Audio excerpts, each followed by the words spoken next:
Hello guys, ಹೇಗಿದ್ದೀರಾ? Welcome to our YouTube channel. ಇವತ್ತು ನಾವು ಮಧ್ಯರಾತ್ರಿ ಬಂದಿದ್ದು ನಮ್ಮನೆಯಿಂದ ಸ್ವಲ್ಪ ದೂರ ಇರೋ ನೀರು ಹರಿದ್ಕೊಂಡು ಹೋಗೋ ಜಾಗಕ್ಕೆ. ನಮ್ಮ ಕುಂದಾಪುರ ಕನ್ನಡದಲ್ಲಿ ಇದನ್ನು ತೋಡು ಅಂತ ಕರೀತಾರೆ. ಇವತ್ತು ಸಿಕ್ಕಾಪಟ್ಟೆ ಮಳೆ ಬಂದಿದ್ರಿಂದ ಇವಾಗ ಏಡಿ ಸಿಗುತ್ತಾ ಅಂತ ನೋಡೋಕೆ ಬಂದಿದ್ವಿ. ಮಳೆಗಾಲ ಸ್ಟಾರ್ಟ್ ಆದಮೇಲೆ ನಾವು ಎಲ್ಲ ಸಲನೂ ಇಲ್ಲಿಗೆ ಬರ್ತೇವೆ. ಬನ್ನಿ, ಇವತ್ತು ನಮ್ಗೆ ಎಷ್ಟು ಏಡಿ ಸಿಗುತ್ತೆ ನೋಡುವ. ತೋಡು ಫುಲ್ ಹುಲ್ಲು ಮತ್ತು ಬಳ್ಳಿಗಳು ಬೆಳೆದು ಬಿಟ್ಟಿವೆ, ಹಾಗಾಗಿ ನಟ್ಕೊಂಡು ಹೋಗೋದು ಸ್ವಲ್ಪ ಕಷ್ಟ. ಆದರೂ ಇವತ್ತು ಮಾತ್ರ ಫುಲ್ ಅಡ್ವೆಂಚರ್ ಆಗಿರುತ್ತೆ. ಓಹ್, ಬಂದ ಕೂಡಲೇ ಒಂದು ಏಡಿ ಸಿಕ್ಕಿ ಆಯಿತು. ಇವತ್ತಿನ ಏಡಿ ಬೇಟೆ ಇಲ್ಲಿಂದ ಶುರು.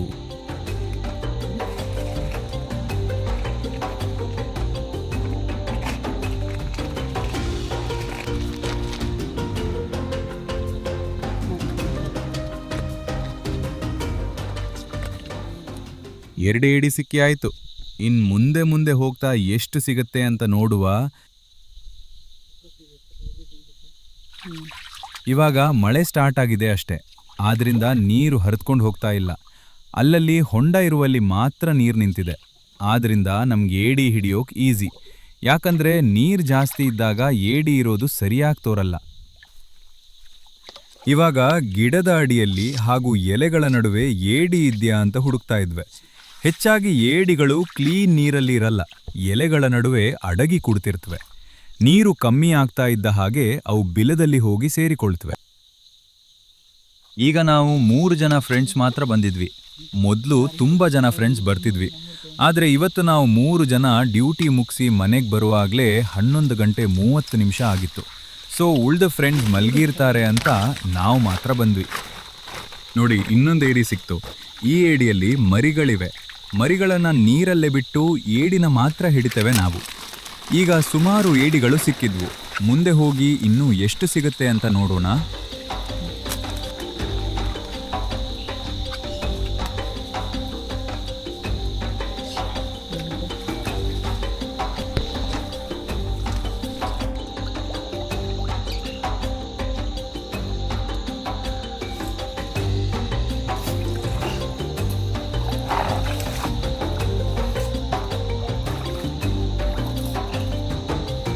ಮುಂದೆ ಮುಂದೆ ಹೋಗ್ತಾ ಇದ್ದ ಹಾಗೆ ತುಂಬ ಏಡಿಗಳು ಸಿಗ್ತಾ ಇವೆ. ಆದರೆ ನಾವು ಗೊತ್ತಲ್ಲ, ಎಷ್ಟೇ ಏಡಿ ಸಿಕ್ಕಿದ್ರೂ ನಮ್ಮ ಆಸೆ ಮಾತ್ರ ಕಮ್ಮಿ ಆಗಲ್ಲ. ಇನ್ನು ಬೇಕು, ಸಾಕಾಗಲ್ಲ ಇದು ಅಂತ ಮುಂದೆ ಹೋಗ್ತಾ ಇದ್ವಿ.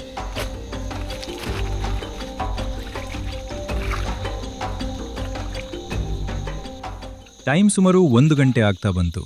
ಆದರೆ ನಮ್ಮ ಚೀಲ ಇನ್ನೂ ತುಂಬಿಲ್ಲ. ಚೀಲ ತುಂಬುವರೆಗೂ ಇವತ್ತು ನಾವು ಮನೆಗೆ ಹೋಗಲ್ಲ ಅಂತ ಎನ್ಸ್ಕೊಂಡು ಬಂದಿದ್ವಿ.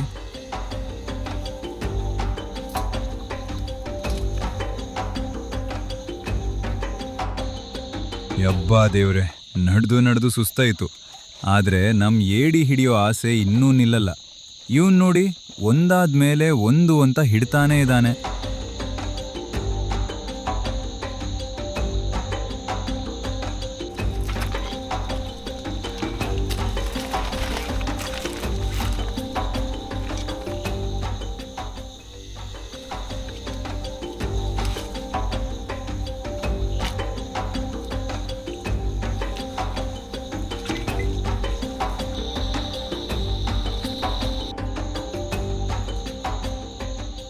ಮುಂದೆ ಹೋಗ್ತಾ ಹೋಗ್ತಾ 1 ಕಿಲೋಮೀಟರ್ ಬಂದಾಯಿತು. ಇನ್ನೂ ಮುಂದೆ ಹೋದರೆ ಇನ್ನೂ 3 ಕಿಲೋಮೀಟರ್ ದೂರದಷ್ಟು ತೋಡು ಇದೆ. ಆದರೆ ಅಷ್ಟು ದೂರ ಹೋಗ್ಲಿಕ್ಕಾಗಲ್ಲ, ಯಾಕಂದರೆ ನಮ್ಮ ಹತ್ರ ಟಾರ್ಚ್ 3 ಮಾತ್ರ ಇರೋದು, ಮತ್ತು ಚೀಲ ಕೂಡ ಒಂದೇ ತಂದಿರೋದು.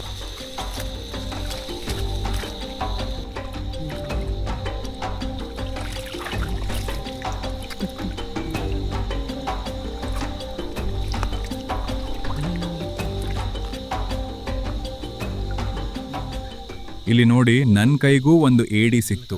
ನೋಡಿ ಏಡಿ ಹೇಗಿದೆ ಅಂತ. ನಾವು ಕೈಯಲ್ಲೇ ಏಡಿಗಳನ್ನು ಹಿಡ್ತೀವಿ, ಆದರೆ ಕೆಲವರು ಕತ್ತಿ ಹಾಗೂ ಶಾರ್ಪ್ ಆಬ್ಜೆಕ್ಟ್ಸ್ ಹಿಡ್ಕೊಂಡು ಏಡಿಗೆ ಚುಚ್ಚಿ ಹಿಡಿಯುತ್ತಾರೆ. ಆವಾಗ ಏಡಿ ಬೇಗ ಸತ್ತು ಹೋಗಿ ಮಾಂಸ ಬೇಗನೆ ಹಾಳಾಗುತ್ತದೆ. ಆದ್ದರಿಂದ ಈ ಥರ ಏಡಿಗಳನ್ನು ಹಿಡಿಯೋದು ಒಳ್ಳೆಯದು.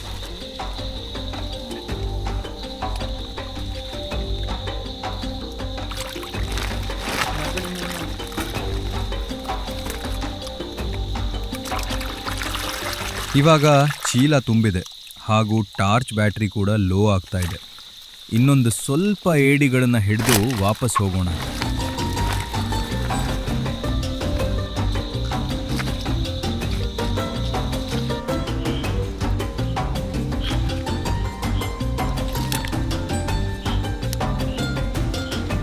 ಇನ್ನೊಂದೇಡಿ ನನ್ನ ಕೈಗೆ ಸಿಕ್ಬಿಡ್ತು.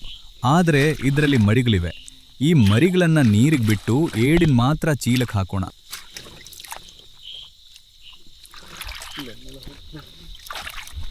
ಇಲ್ಲಿ ಸುಮಾರು ಏಡಿಗಳು ಸಿಗ್ತಾ ಇವೆ. ಇವಾಗಲೇ ಸುಮಾರು ಏಡಿ ಸಿಕ್ಕಿವೆ, ಆದರೂ ಮನೆಗೆ ವಾಪಸ್ ಹೋಗ್ಲಿಕ್ಕೆ ಮನಸ್ಸೇ ಇಲ್ಲ. ನಾಗರಾಜ್ ನೋಡಿ ಚೀಲ ಹಿಡ್ಕೊಂಡು ನಮ್ಮ ಹಿಂದೇನೆ ಬರ್ತಾ ಇದ್ದಾನೆ. ನಾವಿಬ್ರು ಇನ್ನೂ ಏಡಿ ಇದೆಯಾ ಅಂತ ನೋಡ್ತಾ ಇದ್ದೀವಿ.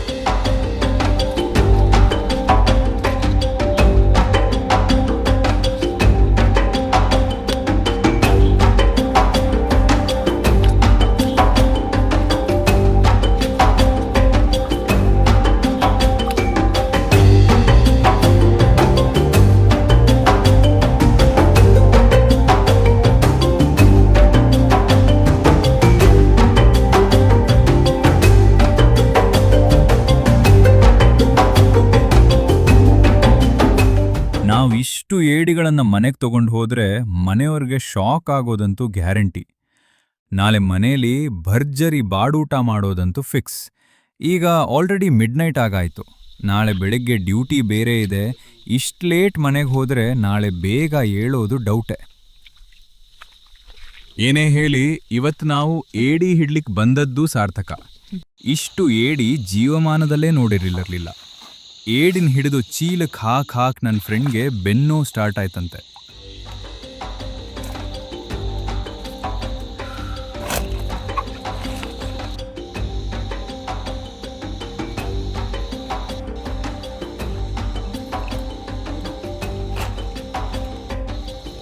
ಅಂತೂ ಇಂತೂ ಫೈನಲಿ ಚೀಲ ತುಂಬಿ ಆಯಿತು.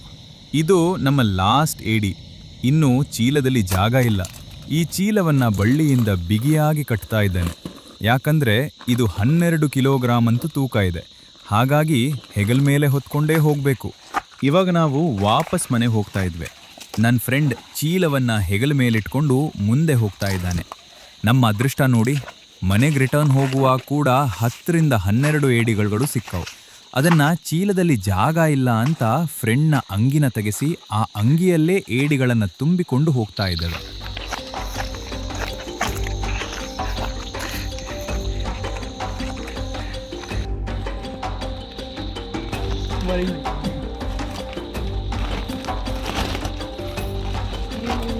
ಗದ್ದೆ ಬಯಲೆಲ್ಲ ದಾಟಿ ಕೊನೆಗೂ ಫ್ರೆಂಡ್ ಮನೆಗೆ ರೀಚ್ ಆದ್ವಿ.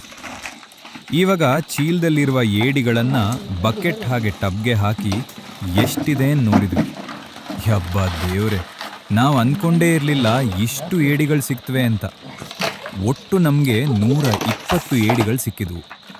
ರೈಟ್ ಟೈಮ್ಗೆ ಹೋಗಿದ್ವಿ ಅಂತ ಅನ್ಸುತ್ತೆ.